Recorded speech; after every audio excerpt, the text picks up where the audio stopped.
Welcome along to the Loftcast. I'm Paul Morrissey from the club's media team, and I'm joined today by club ambassador Andy Sinton, my media colleague Matt Webb, and QPR legend Kevin Gallen. The R's went down 4-1 at home to Preston on Saturday. After such a consistent spell of form and performances over the last 5 months, it was a tough one for us to take. We'll be analysing that as well as previewing a rare fixture. It's QPR in the 4th round of the FA Cup. It's all right here on the Loftcast. Since Webby and Kev, thanks very much for joining us today. Well, Kev, I know you keep a very close eye on QPR, obviously, and you still come to a lot of the Rangers games. Yeah, I try to. Not so much this season. I did a lot last season. I was here over Christmas. I watched the Ipswich at home game, Boxing Day, which was very good performance, very good result. And then I came to the Leeds FA Cup game, which was another great result and a good game, actually, and a good, decent crowd for the third round. Yeah, really enjoyed it. I'd like to come a bit more, but a little bit busy. So if there's like a midweek game or Friday or Sunday, yeah, got a good chance of coming down and having a look. And you're busy working in football?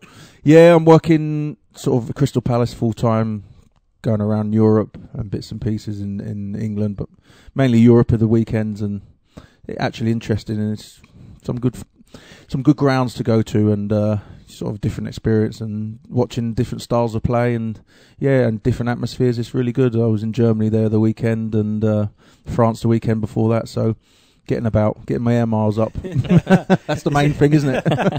My Avios points are flying.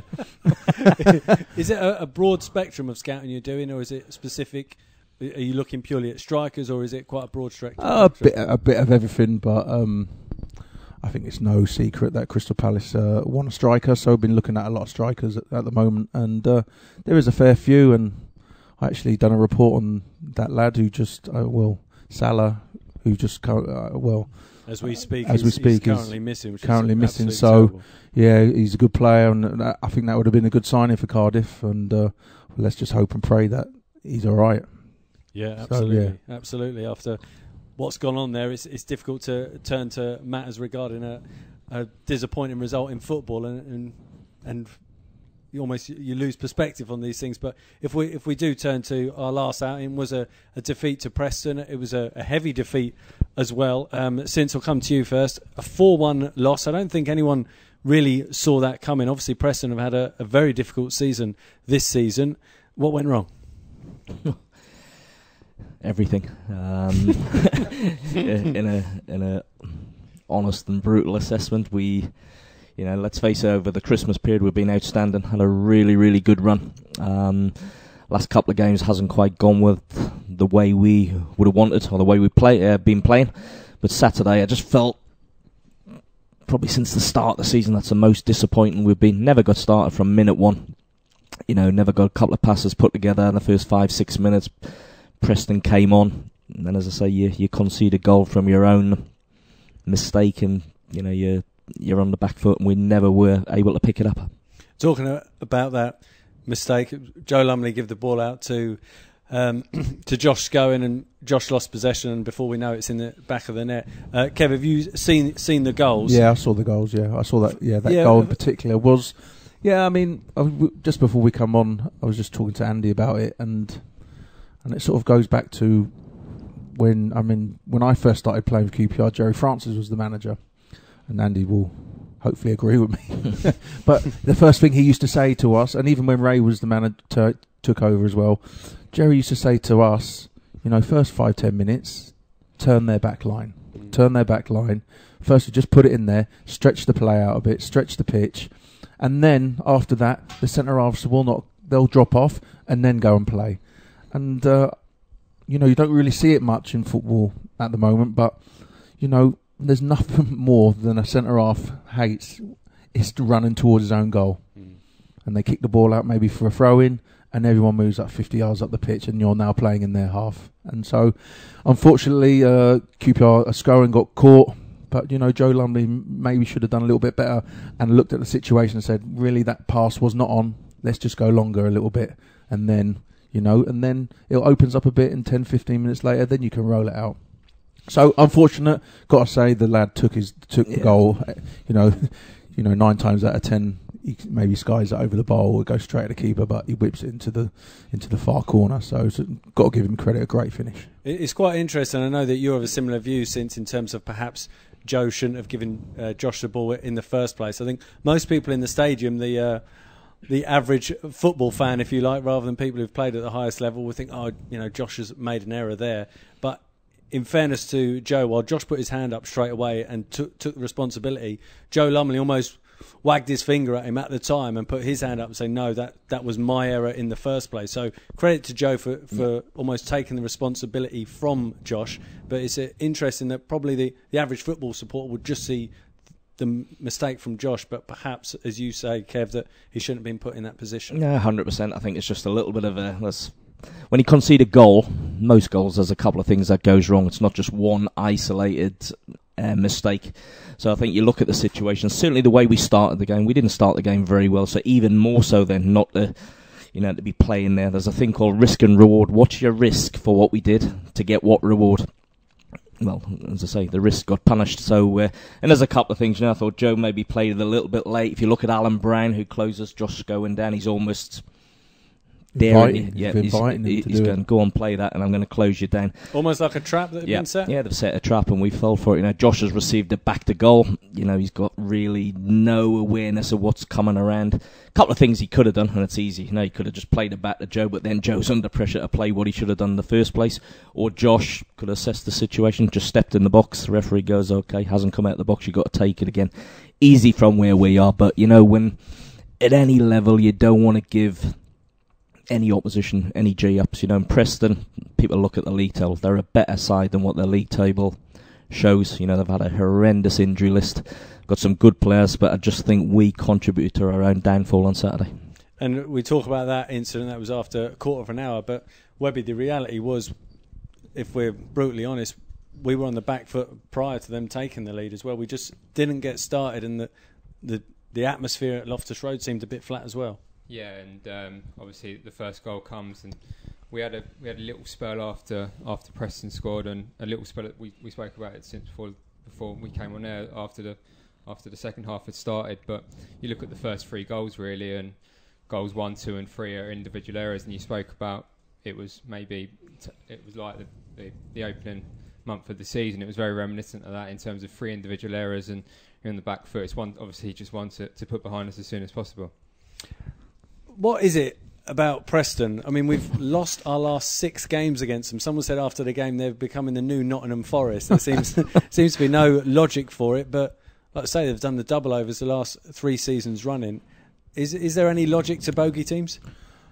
Well, you probably think not, but then sometimes you might read stuff and they might read this coming down. We haven't lost for 5 games, but always been a sort of a problem, even when I played, and I don't know if Andy would agree, but the hardest games for QPR is when we were expected to win, 100%. And the crowd expect you to win. They're the tough games, and they're always the ones where you're thinking, well, we've got to dig in, because the crowd comes in expectation. When it's sort of 50-50, sometimes the crowd can really get behind you, but when they're expecting you to win, it's tough, and it's been a bit of a situation over the years at QPR that when these types of teams come, then we sort of come unstuck a little bit. There's almost more pressure on these sorts of games than when you're playing one of the teams you're not expected to I always found them, though, they were the toughest games, the ones you're expected to win. And you've got to earn the right, no matter who you're playing. Every time you play, there's no easy games, there's no givens, as the Kev. No. You've got to be on it from the off. 100%. And what's the word they used to always say? Where people say it's not a tap, you can't turn it on and turn it off again. It's very hard if you don't start the game to then just after 15-20 minutes, all right, and turn it on. You've got to be right from the whistle. I wasn't at the game, obviously that wasn't the case.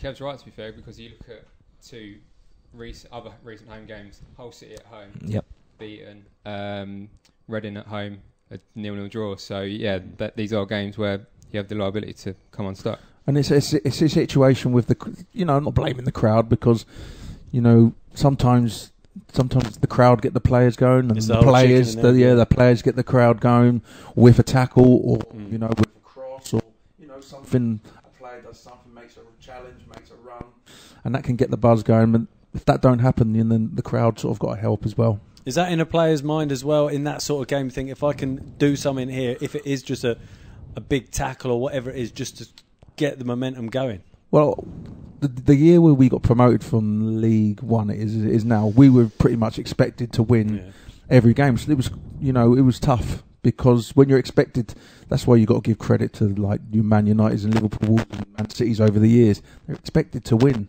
that's tough to win every game. You're expecting, and when they don't, everyone's like talking about them, and there's a crisis.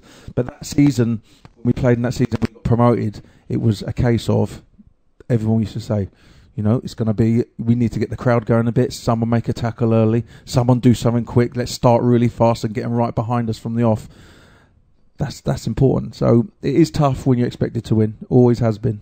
When it's a 50-50, anything can happen. But yeah, like I forgot, the Hull City game was a bit of a disappointing, and obviously the Preston, conceding 4 goals at home.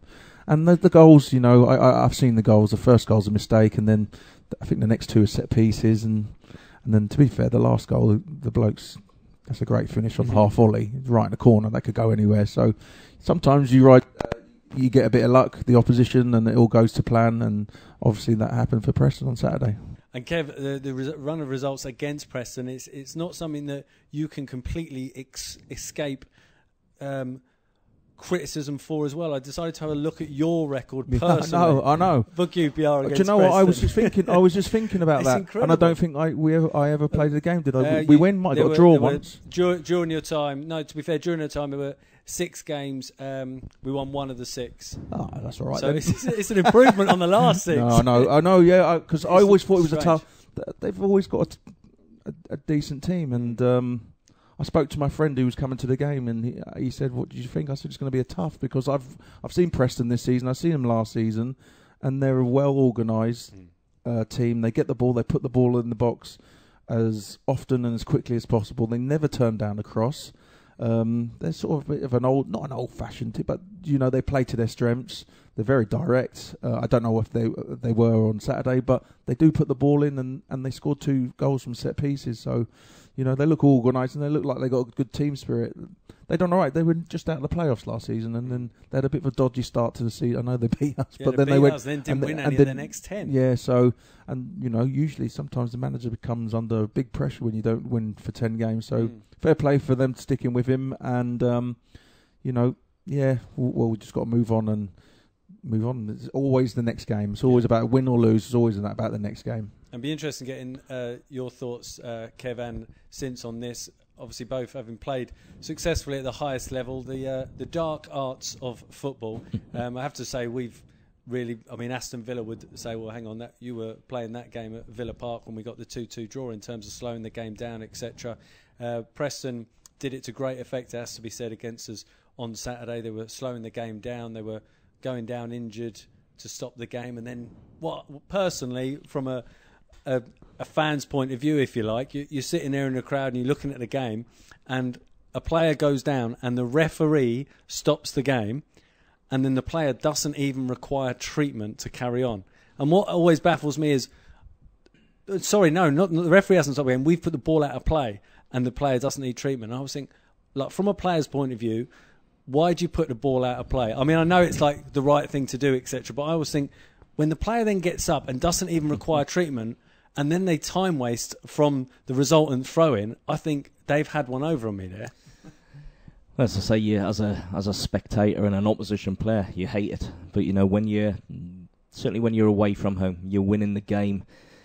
And if I'm playing for Preston on Saturday, I know QPR would be really poor in the first half. I'll be saying in the dressing room, they can't be as bad as that again. They're going to come out, so you're going to interrupt the flow of the game. What Preston didn't want QPR to do is get any sort of momentum. So at any given time, horrible, but it goes on. We did it, Everyone does it. Put the ball in the corner, hold it up. Exactly. When it's against you, you don't like it, but when I think it's part of the game. And if QPR go at Portsmouth on Saturday and it's 5 minutes to go and we're winning 1-0, how can you not slow the game down? How can you not go down, even if you might be faking it a bit? our fans will be absolutely delighted as long as you come away with a 1-0. You go in the corner, you take a short corner, you hold it. It's part of football. It's just Liverpool interrupting the flow, wasn't it? Liverpool in the 80s? Remember with the back pass? It's always gone back. I know the back, but I think Preston, to be fair, I know where you come from. They did it here last season in April. Once they got ahead, they just shut the game down. The last 12 minutes was painful viewing in April here, because the game was just stop, start. And that was the danger of Saturday, and the disappointing thing about Saturday, to go behind, and the man had out again behind, because you know what Preston are going to do, and they're good at it. I think, I mean, I was just thinking in my head about the times QPR have gone 1-0 up at home this season. Have we gone on to win the game or draw? I'd like to know the stat. I don't think we've lost, have we, after being in front? Is that right? No, not that I can think of off the top of my head. I mean, we've certainly. So I'd like important to know that the whole stat is on whoever scores the first goal in a championship usually don't lose. And I suppose it's an important part of football, of the game, is the management of the game. Game management, you try and, if you're talking to kids, you see kids like a kid would Preston would be 4-1 up, they get a throw in. Me and Andy would say to the kid, walk, take your time. Take your time. They might go and sprint and put the ball in straight away, and then we'd be going mental at him. But that's game management. Yeah. You walk, you get substituted, you're coming off, you go to the opposite part of the pitch, you walk slowly off, you get booed, but it doesn't matter because it's interrupting the game. I've done it loads of times.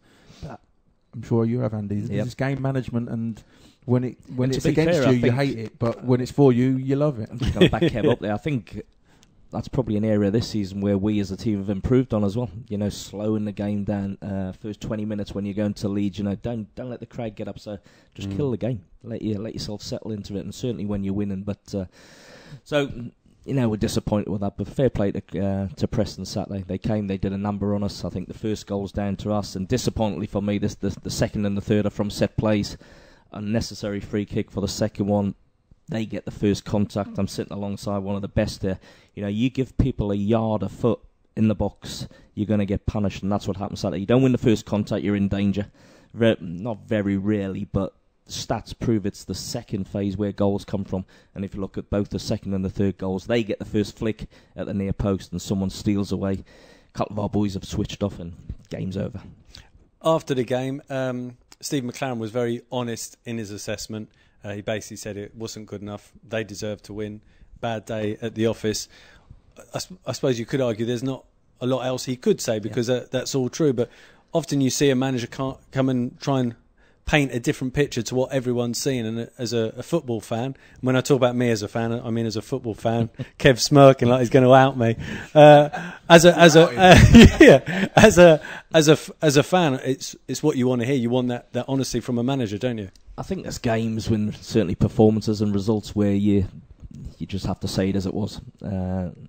Steve's vastly experienced. We have been doing great in recent weeks, but as I say, that was well below the standards we've set. So you say that, you address it in training all week, and you move on, you put it behind you, and you've got to start again, individually, getting your level of performance, your consistency, and hopefully start sticking some more results on the board.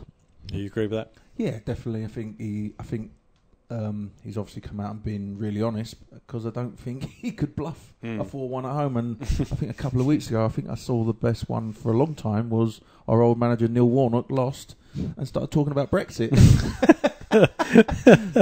It completely diverted his result. It's unbelievable, but sometimes it was a good one. But no one is talking about the result. But I think when you lose 4-1 at home, it's very hard to take any positives or moan. You just got to take it on the chin and move on to the next game and get back to training on Monday and get on with it and make things right. And Webby, what was interesting at the end of the game, it's easy to take the applause of the crowd when the result has gone well and we've got the 3 points. But after a disappointing performance, a desperately disappointing result, it was interesting to see that the whole squad still did their full lap of appreciation back to the fans, and the fans that remained all applauded them. And it was interesting because they weren't applauding the performance, because everyone would agree the performance wasn't good enough, but there was a definite appreciation from the fans of what the players are about. Yeah, I think in general, I think the fans get that bar the first month of the season has been real improvement, and we were massively off it, weren't we, at the weekend? But I think there's a general appreciation there. The team have come a long way in a short space of time. a good time now to have a break from the league going into the fourth round of the FA Cup? We'll soon find out at the weekend, when's a good time. I think when you've won a game, I think you can't wait to play your next game. Sometimes when you've lost a game, you're itching to get back on the pitch and prove that you are a good side, you are a good player, and we've got a tough one at the weekend, a very, very tough one at the weekend. But certainly, if I'm in that dressing room, I would be looking forward to playing it.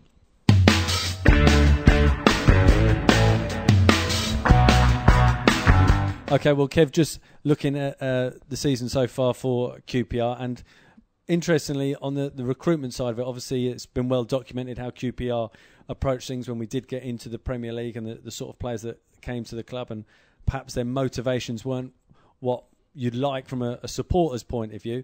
And now that approach has markedly changed, and it's needed to, with obviously the FFP restrictions. And in particular, that you look at the players that are in the side now that are regulars in the side. Joe Lumley, who joined us when he was 15 from Tottenham. Darnell Furlong joined us as an 11-year-old. Eberechi joined us as a 15, 16-year-old when he'd left Millwall. So it's almost like, not quite academy players, certainly for Eze and Lumley, but players that need another chance, if you like, where it hasn't worked at their first club. Yeah, no, there's different ways of doing it, and it's very difficult with the academy system because you got your is it category 1 and category 2, and in West London or in London there's some big clubs with category 1, and they can, they got. It's very difficult for a young lad to come through at one like a Chelsea. I mean, you look at Chelsea, Arsenal. Who's playing? They spend bundles on their academy, and they let go of quite a lot of players. And the category 2 teams can pick up sort of those sort of players and bring them through, like we did with Joe Lumley. I remember I was here at the time, and Steve brought him in. We used to call him Peter Crouch and Rodney, but he was, and Steve used to. I remember in training, Steve used to put him in out on the pitch all the time, playing, because there was another 2 keepers, so he could come and play, and he was really good, and you can tell he's good. He can pass the ball, and that's from practicing.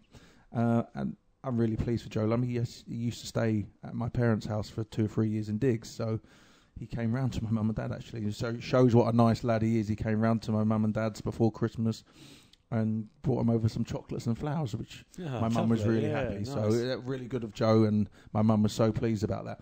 But yeah, the academy system, and recruitment, you can do it in 2 different ways. You can go and get the best young players from non-league. We brought in Paul Smythe from non-league. I mean, it's League of Ireland, but really it's non-league. Yeah. Non-league. Sorry, all you Northern Ireland fans out there, but it's non-league. And you can go to other places. Do you understand? You can go to places and get the best players in League 2 if you want to go down that way. Peterborough do that quite well, and they've been successful. Or you can go and get sort of not cast off, but lads who have maybe lost their way at the big clubs. I know that was not a big club. Sorry, Mill fans, but I bet they're really gutted about letting him go. But you know what I mean? Joe Lumley's come from Tottenham. He's been let go. He probably thinks that's the end. QPR's picked him up, and he's doing really well, and he's playing week in, week out, and he's having an excellent season. So well played. So there's different ways of doing it. QPR in the past would, obviously. It's well documented. Buying players towards the end of their career, coming for a big payday, that's never going to work. And it was it backfired massively, didn't it? Now we've got this FFP situation. So there's different ways of doing it, but they're trying to do it better now. I do think a club like QPR at this present time should be looking at the best players in League One, because there's some good players there. And I suppose as well, from a fan's perspective, you want players on the pitch who have a sense of pride about playing for QPR, and perhaps when we were in the Premier League, there were players playing for QPR who didn't have that incredible pride at playing for QPR, having played for the clubs they played for before coming to us. And like you say, that hunger as well. Hunger. I'm just thinking now. So me and Andy played for QPR. He came a different route to QPR than me. He was at Brentford, a lesser team. So he was at Brentford, and QPR bought him. And I remember I was a fan, and I come through the youth team. So me and him were completely sort of the way we're doing it now. We sign from a team in League 1 or 2, the best player, or we bring our own players through. And at this moment in time, I think that's the best way.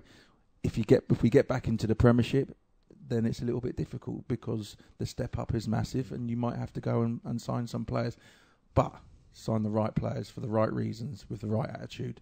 Because older players, and there's a few who will come in, like Ryan Nelson came in, who was excellent, but the majority are just coming for a payday.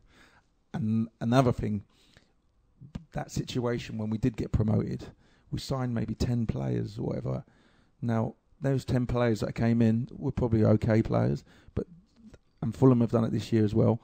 They cause unrest in the squad because the lads who were there before, who got promoted, they're now moved out, who've done all the hard work to get the club promoted. They brought these players in who are now on treble their money, maybe for. This causes problems in the changing room. It causes unrest. Of course it does. So if I've got the team promoted and then come August someone's come in and has taken my place and he's on 3 times the amount of money or 4 times and he's not doing a better job, what happens in the changing room? But I suppose then the manager has to play him because he has to justify it to the chairman. Why do we spend that money? I suppose that's the key bit. If a player comes in on 3 or 4 times the wage you're on, but he's doing the business on the pitch, you can't say anything. You can't say anything. But if he's playing, he's taking your place, he's earning a hell of a lot more than you're on, and he's not lifting a leg and doesn't seem too bothered when he comes off as well. Or when we lose, then it causes massive problems. The changing room becomes disjointed, there's rifts, there's cliques. Fights at yoga classes. That's where that's where you sometimes look at a squad of players and you go, how are they where they are? Well, all the reasons Kev's just listed there, that's not ability. Why some sides are at the bottom. We've had it here. On ability, you've got good players, but there's so much more than that goes into it to get a successful team, teamwork, camaraderie that gets you results on a Saturday. Teams, the team, I miss Andy left just before I got in the first team, but looking back, the banter and the camaraderie at QPR then with, Alan MacDonald leading it was just unbelievable, wasn't it? And gee, you'd love coming into training because it was just so funny. I think that sort of side, and I hate to harp back, but Kev's played in a couple here as well. I think the majority of the side, you're actually proud to play for your club, but you want to push your career forward as well, both individually and collectively. If you get that, I think that's a win-win situation. I think players that come have to have hunger, and to maybe go and think they can do better, because not all players that come are QPR fans and want to stay. They might want to go. I want to go to Real Madrid. And to do that, they've got to put a shift in because everyone's watching. Their scouts here every week. Don't think they're. I even say to my little boy, 7, 8. People are watching you. Everyone's watching, and everyone knows who the best players are.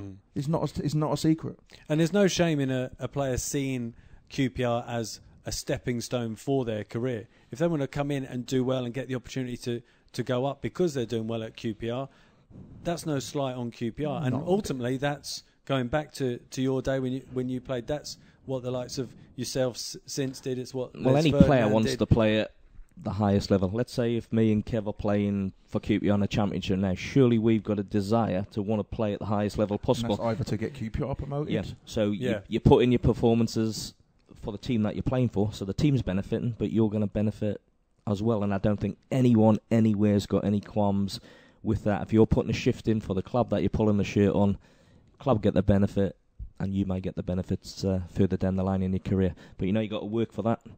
You need your teammates, you need your people around you, you need to train really, really hard. And as I say, ultimately that's where you'll get to. And we've got a couple now. We mentioned someone like Eberechi and Joe. They've had knockbacks along their way, but they've bounced back and they've come through. Just want to bring you in on that. Eberechi's took a lot of plaudits this year. Kev, you've seen him a few times. Yeah. He's not a centre forward, but he has been one of the best that we've had. What do you see in someone like him as a young boy that's coming through? He's playing off the front, isn't he? And he's really good in possession. He's got a good touch. He wins a lot of fouls. Yep. It's good use of his body, doesn't it? Good use. He knows how to shield the ball. He knows what I would like to see him do a little bit better is run past people a little bit more. I think he's got the ability to do that, and maybe running behind and not always come to feet. But he's learning. This is his first season in the Championship. He's doing really well. He's playing week in, week out. What a better place to be than playing for QPR week in, week out. He got released by Millwall 5-6 years ago. He probably thought that was my career over. We've snapped him up. He's obviously got the ability. I've seen it. We've all seen it. He can finish. He needs to just get his head down and keep working hard and keep training hard and keep a level head. It seems the next challenge in his career is dealing with the fact that he's a bit of a marked man now, whereas last season when he went to Wycombe he was an unknown quantity. He's not even played 40 games at Championship level yet, but he's getting some plaudits, he's getting some recognition, and he's getting some treatment as well. And I'd imagine that happened to both of you in the infancy of your careers as you progressed and started doing really well. The surprise factor was gone because they knew what Kevin Gallen could do, and they knew what Andy Sinton could do. That's going to be part of the next stage of his development. Sometimes I'm looking at the game Saturday. You look at Ben Pearson for Preston. Just sat in the Rande, was never too far away from Eberechi. When QPR did have the ball, I know it wasn't a great deal at the weekend, but sometimes he'll have to learn, and he's getting better. Sometimes take people in areas that they don't want to be in. You might not get the ball, but I might create space for him. And you grow into games. You don't have to play really well, you don't have to be on the ball the whole time. So as Kev says, he's just got to keep working hard, develop his game. Can he mix it up rather than coming to get at the feet? Can he make runs in behind with and without the ball? Can he drift? Can he take players out of position so other people can come and fill it? And I think he's doing terrifically well. Big pressure on his shoulders, really, when you think he's 20, he's played 35 games. He comes with a lot of expectation here as our main creative player, and that comes with that's part of living with that as well. That's hard, yeah. I've had that when I was playing in the team. People expect... People expect the expectations massive, and that. So as a young lad here, when you were coming through, you broke on the scene, you're scoring a load of goals, talents there for everyone to see. How did you deal with that? So if you're speaking to Eberechi, what advice would you give? Because you've been in a similar situation, particularly when the expectancy was on you before you even played at first team level because of the record at youth team. Yeah, there was a lot of expectation, a lot of pressure. I remember, and I was just desperate to get playing. Really, I was so desperate to. I remember playing in the youth team and I'm thinking, right, I've left school, I'm playing in the youth team now. My next step, I've got to get in the reserve team.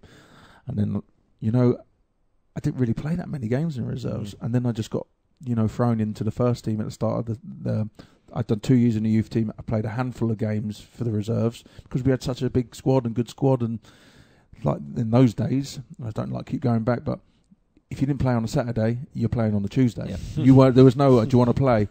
You did names down, wasn't it? You're down there, you're playing Tuesday, that's it.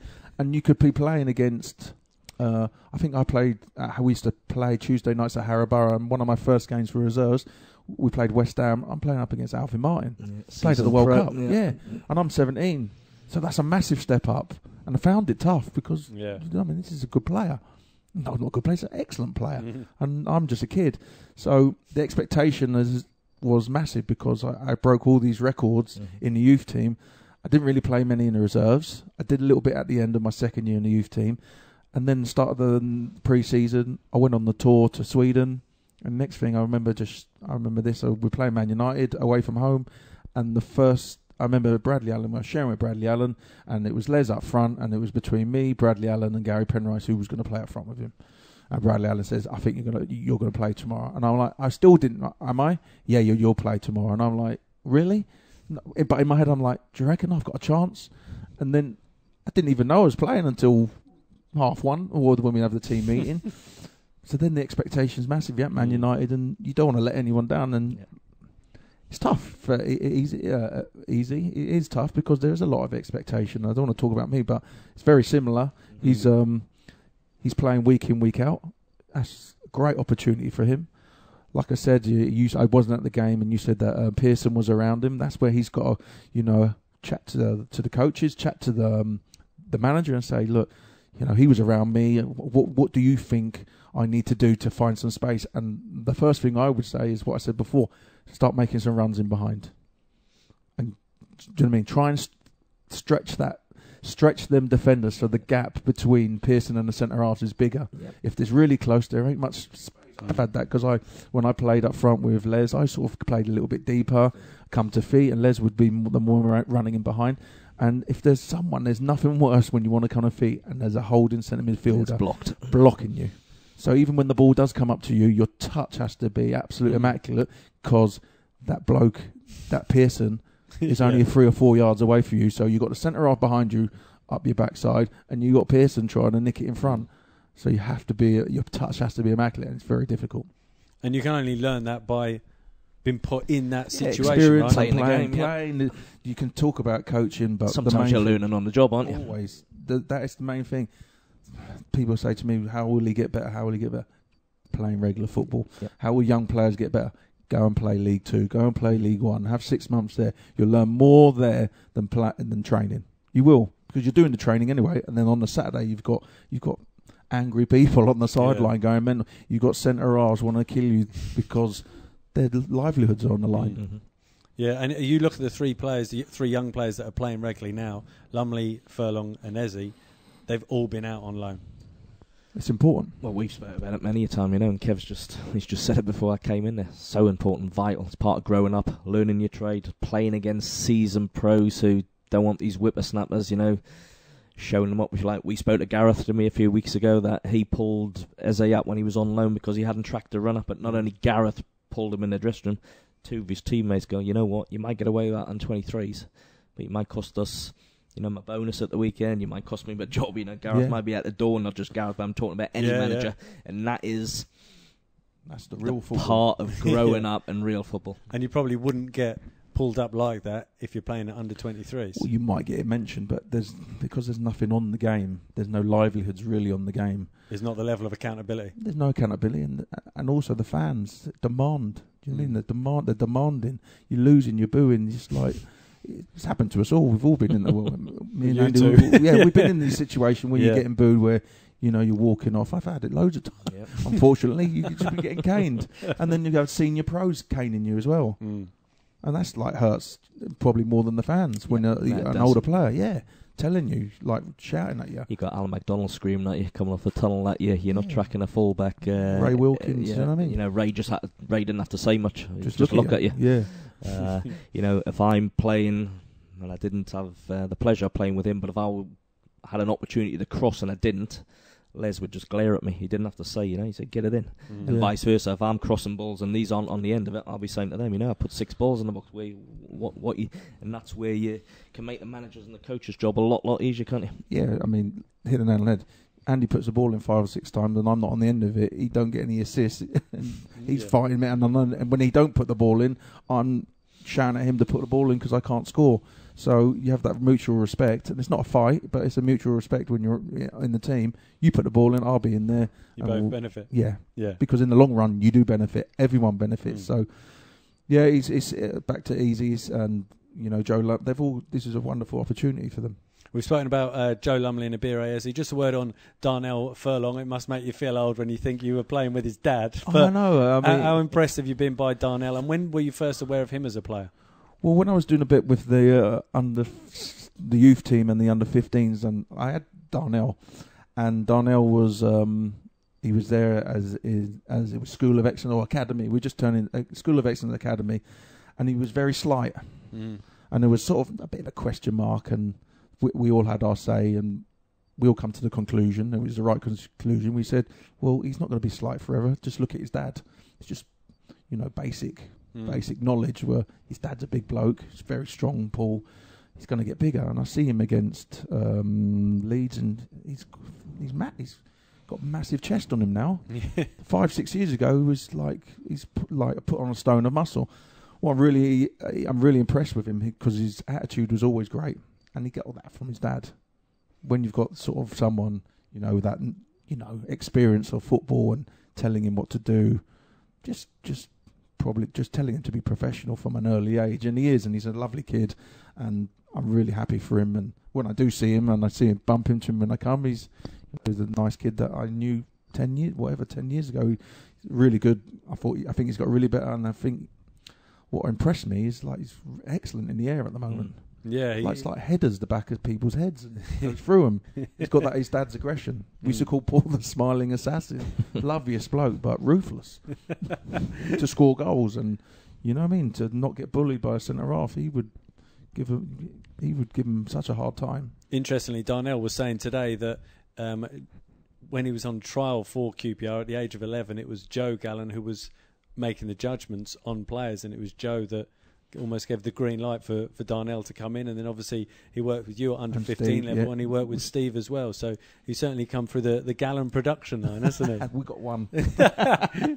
But he's certainly a player of potential. No, he's good right back, solid. He's turned into a couple of years ago I saw him play and he was like, I don't think he's ready for the Championship. He's maybe League One, but now he's definitely. I think he can establish himself for a few good few years if he stays injury free, keeps his form as the regular right back for QPR, and I really hope he does. And Webby, from a supporter's point of view, how pleasing is it when you see these youngsters come through, like someone like Darnell who knows all about the club and the history of it? It's got to be more pleasing to see a Darnell Furlong come through than a player who hasn't got that connection for the club. Yeah, it's been great to see his progress. I think he did an interview, listening to an interview he did on New Year's Day. He faced Yannick Bolasie, and one of the journalists said, "You faced Yannick Bolasie on one of your first games in the Premier League against Crystal Palace," and he had a bit of a bad day in terms of, I think he had Zaha, Bolasie, a number of players running at him, and said, "What's the kind of big difference in your game?" He said, "Well, I've been out on loan. I appreciate that I've had to improve in a physical aspect," and that's been a big thing with Darnell, hasn't it? He really has improved physically, and I think the big thing with him now is what's his best position? Is it right back or centre back? Because he's played a number of games at centre back. I think he could move into centre back. I think because he's improved so much in the air and he's got bigger. But I think for at the moment, right back's okay. But then maybe as he gets a bit older, he can move into that position. And just finally, with regards to the current group, there does seem to be an excellent team spirit within the group as well, and it's something that always seems to be so important to a successful side, and how you measure success is up for debate. But in terms of a successful side, you have to have that camaraderie within the dressing room, don't you? And one word that keeps coming out of this dressing room is it's an honest group, and in terms of they're very honest with each other when they're not happy with each other, which goes back to the point you two were just making. No, it's huge. If you've got a good dressing room, you've got a good togetherness. Respect about the side I played in. No egos, no big-time Charlies, because you weren't allowed to be, really good, tight-knit. The side he plays in, I know he's still in touch with nearly all the team now, and that's brought together and it's fostered and it's enhanced. And I tell you what, that wins you points and that gets you through difficult times and seasons, difficult time in games. That togetherness, you're relying on your mate to pull you through, and you'll go that extra little bit because you care for each other. Can a manager create that, or is that down to having the right characters in the dressing room for it to I think develop? The environment you're in, the manager can play a part and want that and cajole that, but I ultimately, and I don't know if Kev agrees, I think that's from the characters in the side. You desire, he's playing for a club that he supported. Mark Bircham's playing for a club that he supported. That's got to be running through that dressing room, and when the going gets tough, you can pull people. I think when you said about the manager, but I think the manager has to buy when he brings in players, he has to bring in the right characters. I mean, that's vital. But once you're in there, I think the senior players have to lead it a little bit. And in Andy's time when I was just coming through, when you're in the youth team, you'd all get. I was in the youth team, we'd all change together. It's a little bit different now, but then you had the characters out: Ray Wilkins, Alan McDonald, even Jerry. For me, he was QPR legend, and he was the manager. Andy was there, Les, Simon Bark, Dave Barsley, some really good pros. Clive Wilson, Ollie. Real good pros, and then you had the sprinkling of the younger players, but the older players. They pull you up if you're doing something wrong on the pitch, off the pitch, but in general, wouldn't they? If you get a bit flash, Macca would absolutely cane you. So you wouldn't bother being flash. Do you know what I mean? He was not worth the abuse for about 3 weeks because he would not let it go, and he was relentless. It was unbelievable. Never known someone to be so relentless in hammering someone. He would not let it go. He would hammer you during the week, but I tell you what, he'd back you on the pitch. He would back you on the pitch. If you were having a rough time or someone was giving me a rough time, first one in line of fire would be Macca. He'd be there looking after his mate, and that's what Yeah. So I think the togetherness spirit. and that camaraderie, you talk about the older player and then everyone follows. You have to have a group of 4, 5 or 6 and then everyone follows and you drag everyone along with you. And just very finally then, because we could talk all afternoon, we're talking about the younger players and they get picked up, like we just mentioned, Joe Lumley and Eberechi or Darnell, who comes for a younger age. But then you've got someone like Tony Leisner, who we signed on a free transfer, and he's been excellent for us. Luke Freeman, who was picked up for a largely nominal fee from Bristol City. With FFP restrictions that every club has to adhere to now, the recruitment aspect is probably at this moment in time more important in football than it's ever been. When there was no restrictions, you could get 4 wrong and get 1 right. Well, I just think it's not because I do working in recruitment. I think recruitment is everything, and managers' jobs live or die on those decisions. If you get your recruitment wrong, you're struggling. I mean, not just QPR in the Premier League got their recruitment. There's loads. Fulham have done it massively wrong, spending 100 million, and they're struggling big time. But recruitment. I look at another example. Arsenal, their recruitment not coming in, but keeping players is abysmal at the moment. Letting players go who they could sell for maybe 20, 30 million, letting them go on freeze. That's massive. So recruitment, managers live and die and on the players they bring into the football club. It's massive. So, Pep Guardiola, great manager. First season, what did he come? 3rd, 4th? I think it was 3rd. Went out, bought a keeper, 2 fullbacks. Next season they go out and win the league. And everyone says he's the best coach in the world. Why wasn't he the best coach in the world the year before?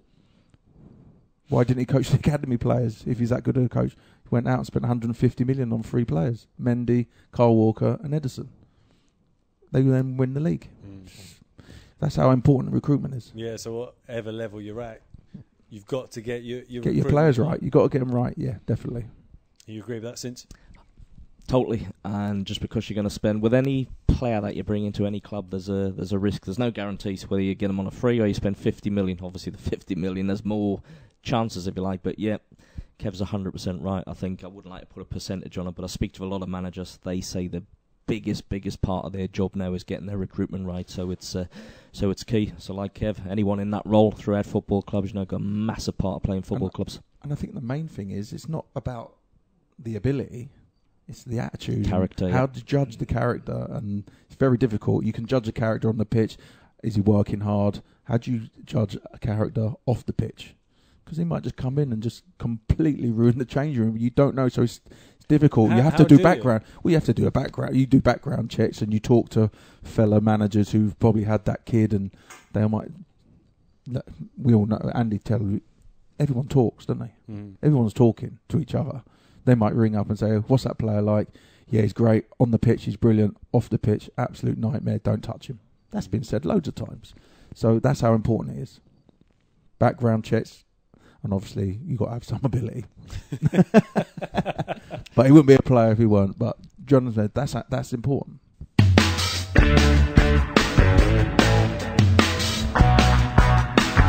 Okay, we'll turn into that FA Cup 4th round tie. And Kev, it's a very interesting one for you, of course. Joe Gallen, your brother, is the assistant manager there, and Kenny Jackett, of course, you know very well. And firstly, speaking about Portsmouth, they're having an excellent season, top of League One. Top of League One, doing really well. I've seen them at the start of the season against Luton, the first game of the season. They won that game 1-0. Luton should have won 3 or 4-1. I walked in afterwards and went, Joe, you got battered there. And he went, I know. But we still won. I went, yeah, that's the main thing. What they are, they're really strong, organised. They've got a really good crowd down there, 19,000, 20,000 nearly every week. Really back them. They're organised. They've had a little bit of a blip. They've lost the last 2 games.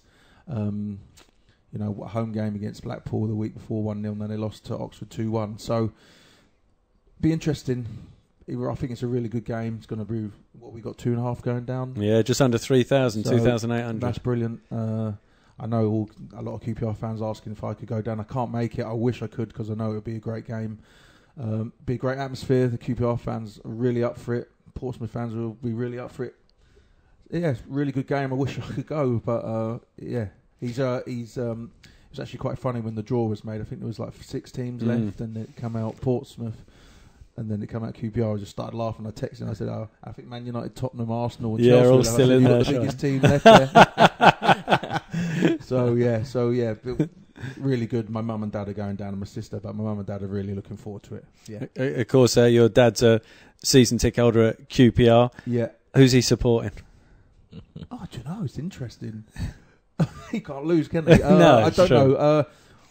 I suppose QPR. He's supported QPR for 50 years, so he's got. I know he's my brother, but he's still got to support your team.